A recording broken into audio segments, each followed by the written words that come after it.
الحمد لله نحمده ونستعينه ونستغفره ونؤمن به ونتوكل عليه ونعوذ بالله من شرور أنفسنا ومن سيئات أعمالنا من يهد الله فلا مضل له ومن يضلله فلا هادي له ونشهد أن لا إله إلا الله وحده لا شريك له ونشهد أن سيدنا ونبينا ومولانا محمدا عبده ورسوله أرسله بالحق بشيرا ونذيرا وداعيا إلى الله بإذنه وسراجا منيرا وصلى الله عليه وعلى آله وأصحابه وبارك وسلم تسليما كثيرا أما بعد فأعوذ بالله من الشيطان الرجيم بسم الله الرحمن الرحيم من عمل صالحا من ذكر أو أنثى وهو مؤمن فلنحيينه حياة طيبة ولنجزينهم أجرهم بأحسن ما كانوا يعملون صدق اللہ۔ معزز طالب علم اور طالبات اور میری معزز ماں و بہنوں، اللہ جل جلالہ و امن والہ کا اس پر شکر ادا کرنا چاہیے کہ اللہ پاک نے اس پرفتن زمانے میں اور ایسے ماحول میں جہاں پر ہر طرف اسلام کے دشمن، اسلام کے لٹیرے اسلام کو مٹانے کی پلاننگیں اور سازشیں کر رہے ہیں، اللہ پاک نے ہم سب کو یہاں جمع فرمایا اس فکر کے ساتھ کہ کس طرح اسلام میری اپنی زندگی میں اور قیامت تک کے آنے والے لوگوں کی زندگی میں باقی رہے۔ ابھی میں نے جو قرآن کی آیت آپ کے سامنے تلاوت کی، اس میں اللہ پاک یہ فرما رہے ہیں کہ جو آدمی بھی عمل صالح کرے، چاہے وہ مرد ہو یا عورت ہو، اور وہ ایمان والا ہو،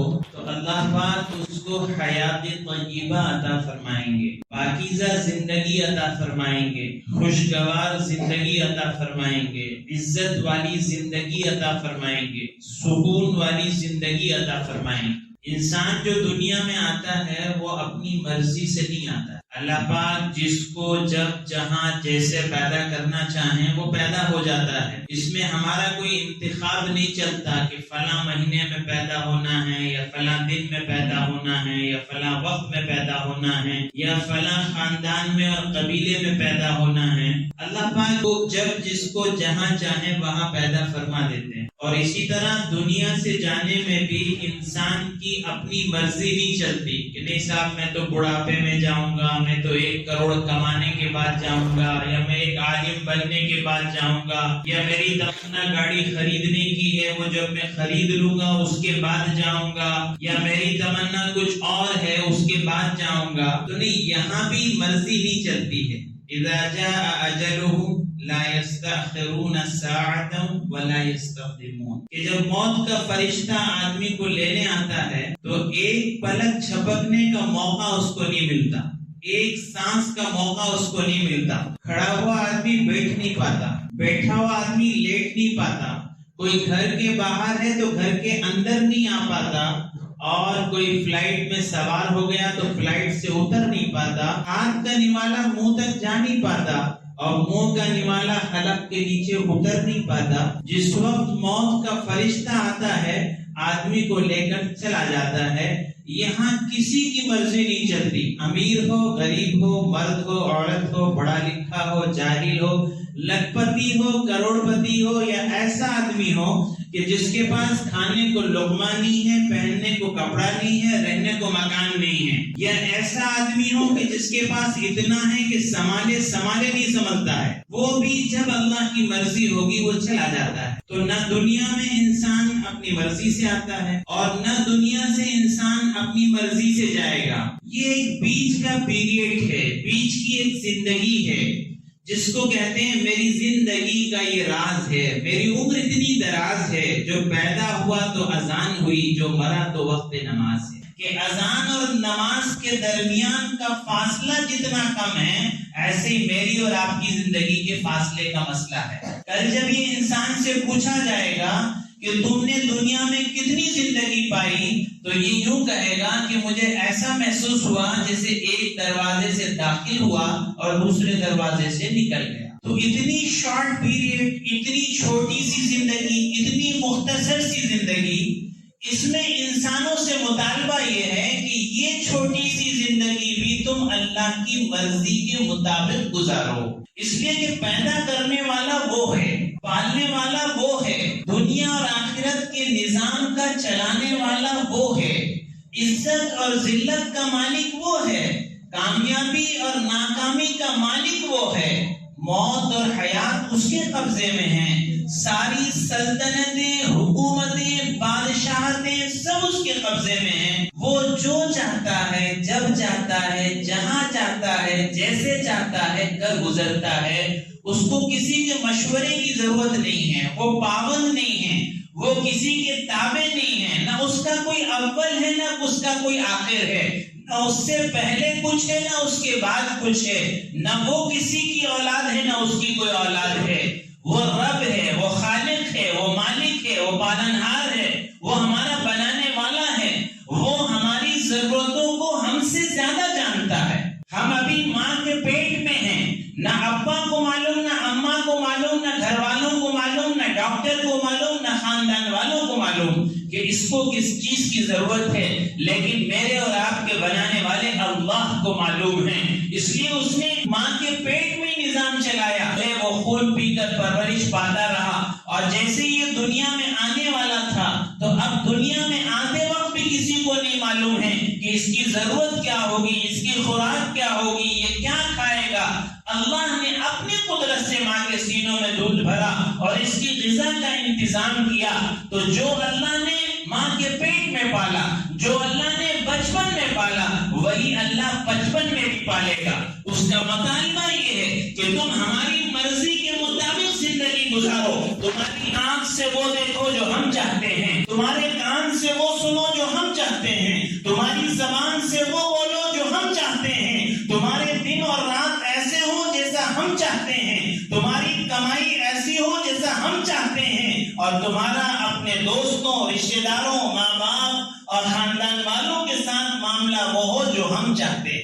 اس لیے ہم سب کی سب سے بڑی ضرورت اور ہم سب کا سب سے بڑا تقاضا جو ہے وہ اللہ کو راضی کرنے کا ہے۔ کھانے سے زیادہ ضروری، پانی پینے سے زیادہ ضروری، سانس لینے سے زیادہ ضروری، کپڑے بنانے سے زیادہ ضروری، اور بیمار ہو جائیں تو دوا کرنے سے زیادہ ضروری یہ ہے کہ ہم اپنے اللہ کو راضی کرنے والے بنیں۔ اس لیے کہ بیمار ہوئے تو مر جائیں گے، بھوکے ہوئے تو مر جائیں گے، اور پیاسے ہوئے تو مر جائیں گے، لیکن اگر دین نہیں ملا، اسلام نہیں ملا، نبی کی غلامی نہیں ملی، نبی کی تابعداری نہیں ملی، حضور کی اطاعت نہیں ملی، زندگی میں دین نہیں آیا، زبانوں پر ذکر نہیں آیا، آنکھوں میں حیا نہیں آئی، تو پھر مر کر بھی نہیں بچ پائیں گے۔ کیا بھوکے کو کوئی کھلا دے گا، پیاسے کو کوئی پلا دے گا، ننگے کو کوئی پہنا دے گا، بیمار کو کوئی دوا دلا دے گا، لیکن ہم سب پر ایک دن ایسا آنے والا ہے کہ غیر تو غیر اپنے سگی ماں جس نے اس کو جنا ہے، جس نے اپنا دودھ اس کو پلایا ہے، اور جو باپ جس نے ساری مشقتیں برداشت کی ہیں اور پسینوں میں شرابور ہوا ہے اور اپنے راحت اور آرام کو چھوڑ کر اس کی خوشی اور ضرورتوں کو پورا کرنے کے لیے اپنی جوانی اور ہڈیوں کو کھلا دیا ہے، وہ باپ کل کو یہ کہہ دے گا کہ میں اس کو نہیں پہچانتا۔ یوم یفر المرء من اخیہ وامہ وابیہ وصاحبتہ وبنیہ، ہر ایک دوسرے سے بھاگ رہا ہوگا، کوئی کسی کو پہچاننے کو تیار نہیں ہوگا۔ وہ دن کا مسئلہ اصل مسئلہ ہے، اور وہ مسئلہ جو حل ہوگا وہ اللہ کو راضی کرنے سے ہوگا۔ ہماری دنیا اور آخرت کا بننا، اس کا تعلق اللہ کو راضی کرنے سے ہے۔ اللہ راضی ہوں گے تو کام بنیں گے، اور اللہ ناراض ہوں گے تو کام بگڑیں گے۔ سارے اسبابوں کے ساتھ، سارے نقشوں کے ساتھ، سارے خزانوں کے ساتھ اللہ ناکام کر کے بتائیں گے، اور اگر اللہ راضی ہے تو بغیر نقشوں کے، بغیر اسباب کے،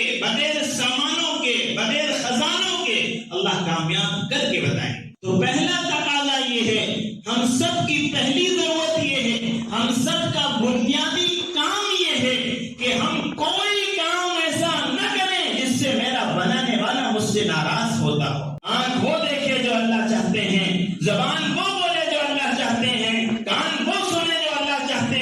دماغ وہ سوچے جو اللہ چاہتے ہیں، پیر وہاں جائیں جہاں اللہ چاہتے ہیں، ہاتھ وہ پکڑے جو اللہ چاہتے ہیں، دماغ کی سوچ وہ ہو جو اللہ چاہتے ہیں، دل کی تمنا وہ ہو جو اللہ چاہتے ہیں۔ اس لیے پہلا تقاضا ہم سب کے لیے یہ ہے، چھوٹے ہوں بڑے ہوں، مرد ہوں عورت ہوں، پڑھے لکھے ہوں جاہل ہوں، امیر ہوں غریب ہوں، جو ہوں، سب کے لیے پہلا کام یہ ہے کہ وہ اپنے اللہ کو راضی کرے۔ اس کی پہلی ضرورت ہے، پہلا کام یہ ہے کہ میری سانس سے کوئی کام ایسا نہ ہو جس سے میرا رب مجھ سے ناراض ہو جائے۔ تو پہلا کام رب کو راضی کرنا ہے۔ اسی لیے اللہ کے نبی صلی اللہ علیہ وسلم نے بڑی پیاری مثال دی اور یہ فرمایا کہ میں اور میری لائی ہوئی شریعت کی مثال ایسی ہے جیسے پانی سے کسی کو مستثنا نہیں، ہر ایک کو پانی کی ضرورت۔ آپ آئس کریم کی بریک کے بریک کھا لو، بعد میں کہتے ہیں ایک گلاس پانی دینا۔ آپ حریص دبا کے چور لو، بعد میں کہتے ہیں پانی دینا۔ بریانی چاہے جتنی کھا لو، بعد میں کیا کہتے ہیں پانی دینا۔ کولڈ ڈرنکس کی باٹل پہ باٹل پی لو، بعد میں کیا چاہیے پانی۔ لسی پہ لسی پی لو، بعد میں کیا چاہیے پانی۔ کہ جو تاثیر پیاس بجھانے کی اللہ نے پانی میں رکھی ہے وہ کسی دوسرے مشروب میں نہیں ہے۔ اسی طرح جو تاثیر اللہ نے کامیابی کی، سکون کی، عزت کی، راحت کی، برکت کی، کاموں کے بننے کی اور زندگی کو جنت نما بنانے کی دین میں رکھی ہے وہ کسی اور میں نہیں۔ جیسے کوئی آدمی پانی سے مستثنا نہیں ہے، غریب کو بھی پانی چاہیے، امیر کو بھی پانی چاہیے، مرد کو بھی چاہیے، عورت کو بھی چاہیے، پڑھے لکھے کو بھی چاہیے، جاہل کو بھی چاہیے، دینی تعلیم حاصل کرنے والوں کو بھی چاہیے اور دنیاوی تعلیم حاصل کرنے والوں کو بھی چاہیے اور ڈاکٹر کو بھی چاہیے اور عالم کو بھی چاہیے۔ کوئی آدمی آپ کو ایسا نہیں ملے گا جو یوں کہے کہ مجھے پانی نہیں چاہیے۔ جیسے پانی ہر ایک کی ضرورت ہے، ایسے ہی آقا نامدار تاجدار مدینہ احمد مصطفیٰ محمد مصطفیٰ جناب رسول اللہ صلی اللہ علیہ وسلم کی تعلیمات پر عمل کرنا ہر ایک کے لیے ضروری ہے۔ کوئی چوائس نہیں ہے، جیسے دنیا کی ضرورتوں میں کوئی چوائس نہیں ہے کہ صاحب گھر میں 4 فرد ہیں تو ابا سوئیں گے، امی کھائیں گی اور بھائی پانی پیے گا، ایسا نہیں ہے۔ کھانا سب کو ضروری ہے، پانی سب کے لیے ضروری ہے، سانس سب کے لیے ضروری ہے، سونا سب کے لیے ضروری ہے۔ ایسے ہی نبی کی شریعت پر عمل کرنا گھر کے ہر فرد کے لیے ضروری ہے۔ باپ کی تہجد بیٹے کو جہنم سے نہیں بچائے گی اور ماں کی قرآن کی تلاوت بچی کو جہنم سے نہیں بچائے گی۔ ہر ایک کے لیے ضروری ہے کہ اس کو اپنے رب کو راضی کرنا ہے۔ اس لیے مثال اللہ کے نبی صلی اللہ علیہ وسلم نے پانی سے دی ہے، اور جیسے پانی میں ہر چیز چھپی ہوئی ہے، لال لال ٹماٹر پانی کی وجہ سے ہے، کھٹا کھٹا نیمبو پانی کی وجہ سے ہے، بریانی پانی ڈالنے کی وجہ سے ہے، حریص پانی ڈالنے کی وجہ سے ہے، یہ عمارت جو نظر آ رہی ہے پانی کی وجہ سے ہے۔ کوئی سبزی لے لو، کوئی پھل لے لو، کوئی اناج لے لو، کوئی کھانا لے لو، سب کے لیے پانی ضروری ہے، اور پانی میں یہ ساری چیزیں چھپی ہوئی ہیں۔ اللہ کی عزت کی قسم، زندگیوں کا بننا، زندگیوں میں چین و سکون کا آنا، آپس کی محبتوں کا بڑھنا، دنیا کی قیمت کا وصول ہونا، نگاہوں میں حیا کا آنا اور آپس میں محبتوں کا آنا، سخاوت کا اور ایک دوسرے کے کام آنے کے جذبوں کا پیدا ہونا، یہ سب کے سب اللہ کے دین میں چھپا ہوا ہے، نبی کی شریعت میں چھپا ہوا ہے، نبی کی تعلیمات میں چھپا ہوا ہے۔ اسی لیے مثال دیتے ہیں کہ جیسے ایک آدمی پہلے 1 لکھے، پھر 0 0 0 0 0 0 لکھتے چلے جاؤ، تو 1 کے بعد جتنے 0 لکھتے جاؤ گے قیمت بڑھتی چلی جائے گی۔ 1 کے بعد 0 آئے گا تو 10 ہو جائے گا، ایک اور آئے گا تو 100 ہو جائے گا، ایک اور آئے گا تو 1000 ہو جائے گا، ایک اور آئے گا تو 10,000 ہو جائے گا، بڑھتے جائے گا۔ اور وہ 1 ہٹا دو اور 0 لگاتے چلے جاؤ، بڑھے گی قیمت۔ کہ بس وہ ایک جو ہے وہ نبی کی شریعت ہے، جس گھر میں نبی کی شریعت آئے گی، جس کاروبار میں نبی کی شریعت آئے گی، جس عورت میں نبی کی شریعت آئے گی، جس شوہر میں نبی کی شریعت آئے گی، جس بیوی میں نبی کی شریعت آئے گی، جس اولاد میں نبی کی شریعت آئے گی، ترقی کرتی چلی جائے گی۔ اور وہ نبی کی شریعت کے علامہ کہ تم چاہے آسمانوں پر پہنچ جاؤ اور مالوں کے انبار لگا دو اور ڈگریوں کے ڈھیر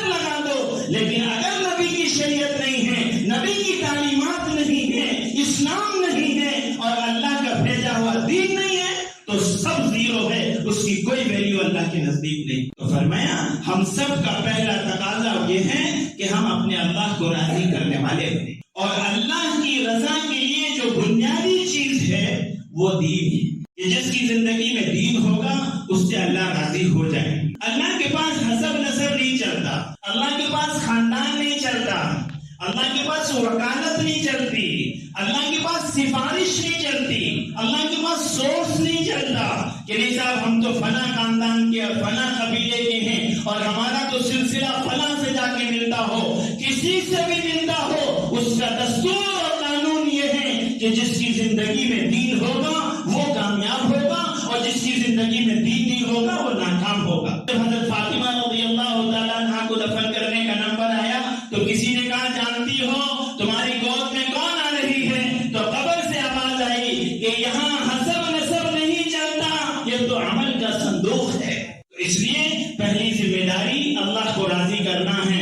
اللہ پاک راضی ہوتے ہیں دین سے۔ اب سوال یہ پیدا ہوتا ہے کہ دین کس کو کہتے ہیں؟ ہر آدمی کے دماغ میں اپنا دین ہے، ہر آدمی نے دین کی اپنی ایک شکل بنا کے رکھی ہے کہ دین کہتے کس کو ہے، دین کس شے اور بلا کا نام ہے۔ صرف نماز پڑھنا دین ہے،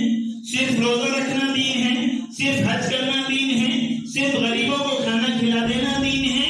کہ کیا دین کس کو کہتے ہیں؟ وہ مثال سے لوگ بات سمجھاتے ہیں کہ ایک ہاتھی جا رہا تھا اور چار نابینا بولے کہ چلو دیکھیں گے ہاتھی کیسا ہوتا ہے، تو کسی نے اس کے پیٹ پہ ہاتھ پھیرایا تو کہا ارے ہاتھی تو دیوار کے جیسا ہوتا ہے، پھر دوسرے نے اس کا پیر پکڑ لیا تو کہا ہاتھی تو پلر کے جیسا ہوتا ہے، تیسرے نے کان پکڑ لیا اس نے کہا ہاتھی تو سپڑے جیسا ہوتا ہے، کسی نے دم پکڑی کہا ہاتھی تو پائپ کے جیسا ہوتا ہے۔ تو ہاتھی پائپ کے جیسا ہوتا ہے، دیوار کے جیسا ہوتا ہے، سپڑے کے جیسا ہوتا ہے۔ یہی حال ہمارا اور تمہارا ہے کہ جس کی جو سمجھ میں آیا اس نے دین کو سمجھ لیا ہے۔ دین کہتے ہیں اللہ کے احکامات کو، نبی رحمت صلی اللہ علیہ وسلم کے طریقوں کو، آدمی کی پیدائش سے لے کر قبر کے گڑھے میں جانے تک ہر موقع پر، ہر مرحلے پر، ہر جگہ پر جو کام اس کو کرنا ہے اس کو اللہ کے حکم پر کرنا ہے اور نبی رحمت صلی اللہ علیہ وسلم کے طریقے پر کرنا۔ دین نام ہے 5 شعبوں کا۔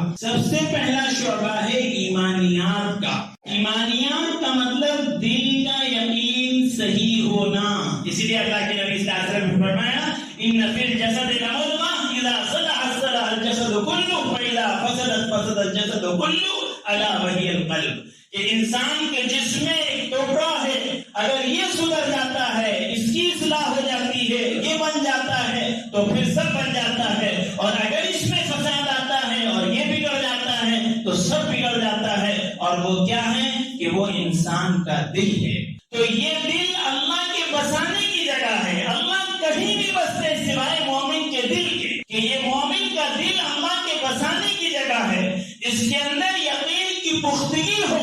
کیا پختگی ہو؟ کہ کرنے والی ذات ایک اکیلے اللہ کی ہے۔ اب تک جو ہوا ہے اسی اللہ نے کیا ہے، اب جو ہو رہا ہے وہی اللہ کر رہا ہے، اور آئندہ جو کچھ ہوگا وہ سب کرنے والی ذات اللہ کی ہے۔ جس کو جو ملا ہے اسی کے خزانے سے ملا ہے، اور جس کو جو مل رہا ہے اسی کے خزانے سے مل رہا ہے، اور جس کو جو ملے گا اسی کے خزانے سے ملے گا۔ کوئی نہ کسی کی بگاڑ سکتا ہے، کوئی نہ کسی کی بنا سکتا ہے۔ وہ جس کو کامیاب کریں گے اس کو کوئی ناکام نہیں کر سکتا، اور وہ جس کو ناکام کریں گے اس کو کوئی کامیاب نہیں کر سکتا۔ وہ ایک اکیلے اللہ کا یقین دل میں بٹھانا، میری آنکھوں کا دیکھنا غلط، میرے کانوں کا سننا غلط، میری دماغ کی سوچ غلط، باہر چلنے والی آوازیں غلط، جو ہو رہا ہے اس ایک اکیلے تنہا اللہ کے کرنے سے ہو رہا، اور اس اللہ سے لینے کا راستہ محمد رسول اللہ صلی اللہ علیہ وسلم ہے، کہ محمد کی غلامی دین حق کی شرط اول ہے، اور اگر ہو اس میں خامی تو سب کچھ نامکمل۔ چند عبادتوں کا اور چند رسومات کا نام دین نہیں ہے۔ میں نے عرض کیا کہ دین 5 شعبوں کا نام ہے۔ یہ 5 شعبے ہمارے صحیح ہو جائیں، اور اللہ نے مطالبہ کیا ہے کہ ادخلوا فی السلم کافہ، پورے دین میں داخل ہو، ولا تتبعوا خطوات الشیطان، تمہارا کھلا دشمن ہے، دو رنگی چھوڑ دے ایک رنگ ہو جا، یا تو سراسر موم ہو جا یا سنگ ہو جا۔ جو سمجھ میں آیا کر لیا، نہیں سمجھ میں آیا نہیں کرا، دل چاہا کر لیا، دل نہیں چاہا نہیں کرا، سوسائٹی نے، ماحول نے، خاندان نے، سسرال والوں نے اجازت دی کر لیا، نہیں اجازت دی نہیں کرا، کہ نہیں اس کا نام زندگی ہے۔ سمجھ میں آئے نہ آئے، دل چاہے نہ چاہے، حالات اچھے ہوں یا برے ہوں، سوسائٹی، سماج، محلہ، خاندان، سسرال اجازت دے نہ دے، ہم تو وہ کریں گے جو ہمارا رب چاہے گا، اور اس طریقے پر کریں گے جس طریقے پر کرنے کا آقا نامدار تاجدار مدینہ جناب رسول اللہ صلی اللہ علیہ وسلم نے حکم دیا ہے۔ کوئی طریقہ ایسا نہیں ہے جس کو نبی رحمت صلی اللہ علیہ وسلم نے نہ سکھایا ہو، نہ بتایا ہو۔ جیسے نبی نے نماز پڑھنے کا طریقہ بتایا ہے، ایسے نبی نے کمانے کا طریقہ بھی بتایا ہے، جیسے نبی نے کھانے کا طریقہ بتایا ہے، ایسے نبی نے استنجا جانے کا طریقہ بھی بتایا ہے، جیسے نبی نے اپنے ماں باپ کے ساتھ رہنے کا طریقہ بتایا ہے، ایسے ہی نبی نے اپنے رشتہ داروں کے ساتھ رہنے کا طریقہ بھی بتایا ہے۔ کوئی طریقہ ایسا نہیں ہے جس کو آقا نامدار تاجدار مدینہ جناب رسول اللہ صلی اللہ علیہ وسلم نے نہ بتایا۔ تو دین کے شعبے میں پہلا شعبہ ایمانیات کا، اللہ پر ایمان لانا ہے، اس کے رسولوں پر ایمان لانا ہے، اس کی کتابوں پر ایمان لانا ہے، فرشتوں پر ایمان لانا ہے، قیامت کے دن پر ایمان لانا ہے، مرنے کے بعد دوبارہ اٹھائے جانے پر ایمان لانا ہے، اور اچھی بری تقدیر پر ایمان لانا ہے کہ جو کچھ ہوتا ہے وہ سب اللہ کی طرف سے ہوتا ہے۔ اور پھر دوسرے نمبر پر عبادات ہیں، نماز ہے، روزہ ہے، حج ہے، زکوٰۃ ہے، کہ جو عبادات کا حکم دیا ہر بالغ مرد عورت پر 5 وقت کی نماز ہر حال میں فرض ہے۔ بیمار ہیں تو بھی فرض ہے، وضو نہیں کر سکتے تو بھی فرض ہے، لیکن اللہ نے دین میں اتنی آسانیاں رکھی ہیں جس کی کوئی حد نہیں۔ وضو نہیں کر سکتے تیمم کر لو، سفر میں جا رہے ہیں آدھی کر دی نماز کے 4 کے بجائے 2 پڑھ لو، لیکن معاف نہیں ہے۔ بیمار ہیں کھڑے ہو کر نہیں پڑھ سکتے بیٹھ کے پڑھو، بیٹھ کے نہیں پڑھ سکتے اشاروں سے پڑھو، لیکن نماز ہر حال میں فرض ہے۔ ایمان اور کفر کے درمیان فرق کرنے والی چیز نماز ہے۔ نماز کا درجہ دین میں ایسا ہے جیسے سر کا درجہ بدن میں، جیسے بغیر سر کا انسان نہیں ہوتا، ایسے بغیر نماز کا دین نہیں ہوتا۔ نماز ہر حال میں ہر مسلمان پر 5 وقت کی فرض ہے۔ وہ نماز کا اہتمام وقت کے ساتھ، کہ ہم نماز کا اہتمام کرنے والے بنے، پابندی سے نماز پڑھنے والے بنے، ہم پڑھیں، ہمارے گھر کا ہر فرد پڑھے، اور کوشش ایسی کریں کہ ہر مسلمان نمازی بن جائے۔ ایسی روزہ ہے، رمضان کا مہینہ آئے تو روزے رکھنا ہے، ایسے ہی زکوٰۃ اللہ نے اگر مال دیا ہے تو زکوٰۃ دینا ہے، ایسے ہی حج اگر اللہ نے مال دیا ہے تو حج ادا کرنا ہے۔ تو یہ جتنی عبادتیں ہیں ان سب کا ادا کرنا، کچھ کرا کچھ نہیں کرا، کچھ کبھی کرا کبھی نہیں کرا، اس کا نام دین نہیں ہے، اس کا نام تو کھیل ہے۔ صحابہ کی تاریخ اٹھا کر دیکھ لیں، نہ صرف مردوں کی، بلکہ ٹائم زیادہ نہیں ہے، نہیں تو آپ کو واقعات سناتا کہ کیسی کیسی قربانیاں عورتوں نے دی ہیں، تصور سے باہر ہے۔ ایسی قربانیاں عورتوں نے دی ہیں یہ دین پر چلنے کے لیے اور یہ دین کو باقی رکھنے کے لیے۔ تو پہلے نمبر پر ایمانیات ہے، دوسرے نمبر پر عبادات ہے، اور تیسرے نمبر پر معاملات ہیں، لینا دینا ہے، خرید و فروخت ہے، جی وعدہ ہے، وعدے کی پابندی کرنا ہے، یہ ساری چیزیں معاملات میں آتی ہیں۔ اور پھر چوتھے نمبر پر معاشرت ہے، رہن سہن ہے، ماں باپ کے ساتھ کیسے رہنا، استاد کے ساتھ کیسے رہنا، بھائی بہنوں کے ساتھ کیسے رہنا، شوہر بیوی کے ساتھ کیسے رہنا، بیوی شوہر کے ساتھ کیسے رہنا، ساس بہو کے ساتھ کیسے رہنا، بہو ساس کے ساتھ کیسے رہنا، چھوٹا بڑے کے ساتھ کیسے رہنا، بڑا چھوٹے کے ساتھ کیسے رہنا، استاد طالب علم کے ساتھ کیسے رہنا، طالب علم استاد کے ساتھ کیسے رہنا، یہ سارا معاشرت کا دین ہے، پورا اللہ کے نبی صلی اللہ علیہ وسلم نے سکھایا ہے، بتایا ہے، اور ہر ایک کے حقوق کو نبی رحمت صلی اللہ علیہ وسلم نے سمجھایا ہے۔ اور پھر اس کے بعد اخلاقیات ہیں کہ ہمارے اخلاق کیسے ہوں۔ اللہ کے نبی صلی اللہ علیہ وسلم نے فرمایا تم میں سب سے بہتر وہ ہے جس کے اخلاق سب سے اچھے ہوں، اور کل میدان محشر میں سب سے وزندار اگر عمل کوئی ہوگا فرمایا کہ جو آدمی دو چیزوں کا ذمہ لے لے میں اس کے لیے جنت کا ذمہ دار ہوں، ایک زبان اور دوسری شرمگاہ کہ اس کا غلط استعمال نہیں کرے۔ ایک اہل اللہ نے بڑی اچھی بات فرمائی اور یوں کہا کہ اگر تم ولی اللہ بننا چاہتے ہو، اللہ کے دوست بننا چاہتے ہو، اللہ کے محبوب بننا چاہتے ہو تو 3 کام کرو۔ پہلا کام فرائض کو انجام دینا کہ جو چیزیں ہمارے اوپر فرض ہیں ہر حال میں ان کا اہتمام کرنا اور ان پر عمل کرنا، اور دوسرا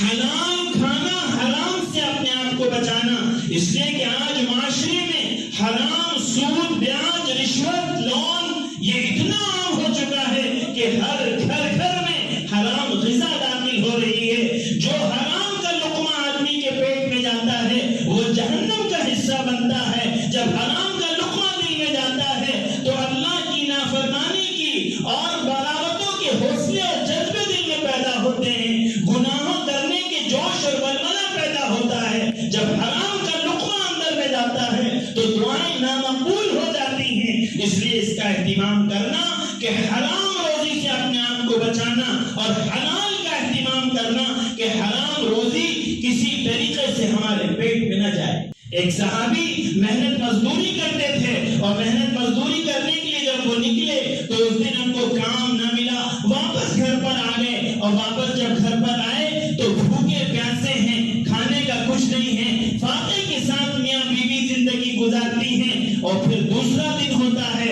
اور دوسرے دن بھی وہ مزدوری کے لیے نکلتے ہیں اور دوسرے دن بھی کوئی کام نہیں ملتا ہے، اور پھر دوسرے دن دونوں میاں بیوی فاقے سے زندگی گزارتے ہیں، اور پھر تیسرا دن آتا ہے اور تیسرے دن جب وہ محنت مزدوری کو جانے لگتے ہیں تو بیگم صاحب ان کو آواز دیتی ہیں اور آواز دے کر یہ کہتی ہیں کہ میاں جان کہیں ایسا نہ ہو کہ آپ یہ سوچیں کہ ہم 2 دن سے بھوکے ہیں اور آج تیسرا دن ہے، اور میری محبت میں کہیں ایسا نہ ہو کہ آپ حرام لے آئیں، ہم بھوک کو برداشت کر سکتے ہیں لیکن حرام لقمے کو اپنے اندر نہیں ڈال سکتے۔ یہ عورتوں کے جذبے ہوتے تھے، یہ عورتوں کے ولولے اور پلاننگ ہوتی تھی، وہ اپنے بچوں کی اس انداز کے ساتھ پرورش کرتی تھی، وہ شوہر کا ساتھ اس انداز سے دیتی تھی۔ آج کا معاملہ نہیں تھا، ہمیں نہیں معلوم، ہمیں نہیں پتا، حرام کی لاؤ، حلال کی لاؤ، کسی کا مال حق چھین نہ حق چھین کے لاؤ، یتیم کا مال دباؤ، ہمیں کوئی مطلب نہیں ہے، دنیا جائے بھاڑ میں،